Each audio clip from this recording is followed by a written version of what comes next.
Good day again sa mga estudyante nating grade 4 dyan or kahit tiga grade 4 pero gusto mong matuto ng music, basic music. Okay, pero this is a music. This is music for grade 4.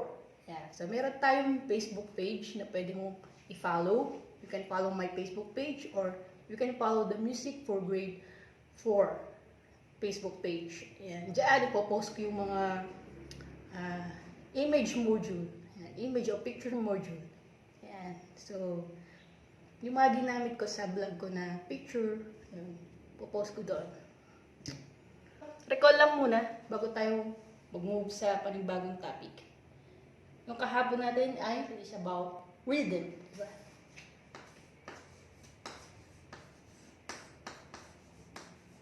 Ayun, rhythm. So, pag sinabing rhythm, it makes a musical composition distinct because it forms a pattern of long and short beats. Ayan. Ano daw siya? It forms a pattern of long and short beats. So, pag rhythm, nakakabuo ka ng pattern ng long and short beats. Paano ka makakabuo ng pattern ng rhythm? Paano ka makagawa ng rhythm? Ano ang kailangan mo to make it possible? Kailangan mo ng notes. You have to use notes kasi ano yung notes? Diba? Yung mga beats daw sa rhythm ay represented by notes kasi note is a symbol used to represent a musical sound. Ayan. And each note in a musical piece shows a number of beats or the time value or duration that it must be played or sung. May tanong ako, alin ang mas mahabang tunog? Whole note or eighth note? Kung eighth note ang sinagot mo, mali. Of course, whole note ang may mahabang tunog. Gawin natin using my guitar. Pag ginamit natin ang whole note, okay, dahil ang whole note ay mayroong 4 beats. So, kung sa musical piece natin, ang nakalagay ay whole note, kailangan meron siyang 4 beats, okay? I'm using the G keys or tone. 2, 3, 4. Ulit.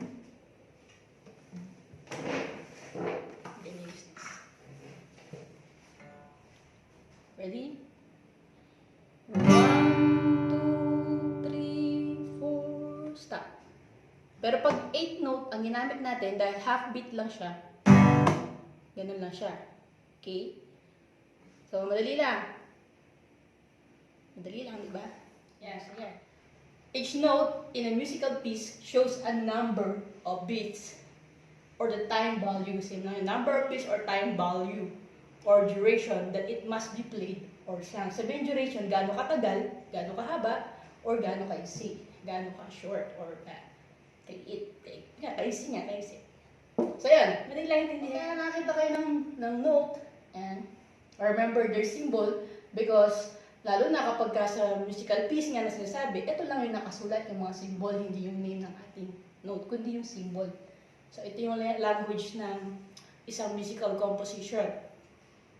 And then of course, they can play it. Naintindihan ng mga musikero yung kung gaano katagal o kaiksi silang magtutugtog o tutugtugin yung piyesa na yun. Depende sa time, sa note na available. Dahil bawat note ay may kanya-kanyang time value.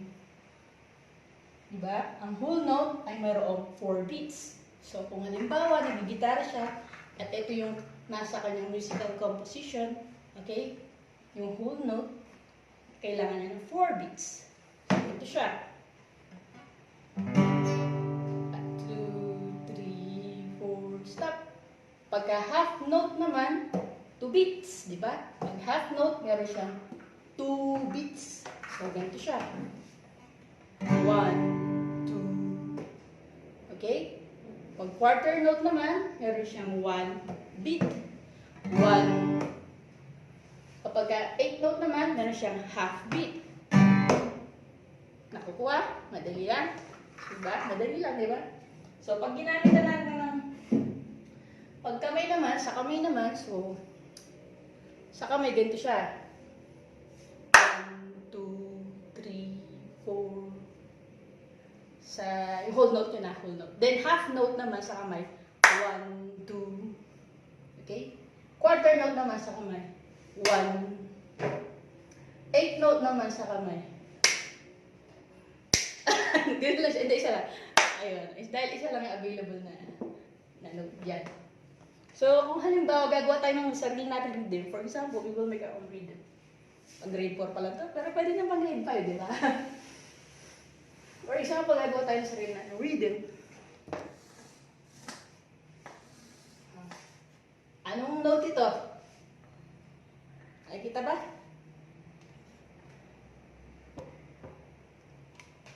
Anong note to?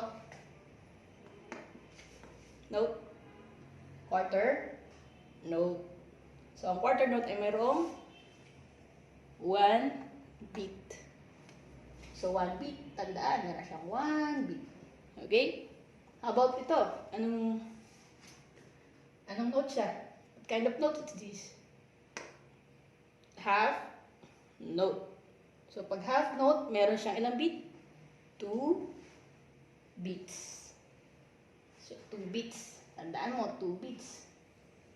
Makakaroon mo 1, 2. Sige. And then, same lang siya. 1, 2. How about this one? Anong note ito? Whole note. At ang whole note natin ay mayroong 4 beats. So, 1, 2, 3, 4. So, nakabuo na tayo ng rhythm. Kapag ginawa natin siya, using our hands, ganito siya. Gawin nga natin. Sabayan niyo ako ha. Ready? Una, quarter note. Sumunod, half note. Sumunod, half note ulit. And next is whole note. Okay, ready? 1, 2, ready? Go. 1, 1, 2, 1, 2, 1, 2, 3, 4. Madali lang? Sige. Gumawa ka ng sarili mong beat at practice mo lang sa bahay. So, you can do it. Kaya mo yan. Don't give up. Okay? Mali mo, ikaw ang susunod na Ed Sheeran or Justin Bieber. Tiwala lang. Pinoy, batang Pinoy, kaya mo yan. Okay? God bless. Mga batang mag-aaral, maraming salamat sa panonood at pagsubaybay sa lesson na ito. Kung okay lang o maaari, huwag pong kalimutan mag-subscribe sa aking YouTube channel. So maraming salamat. Keep it up!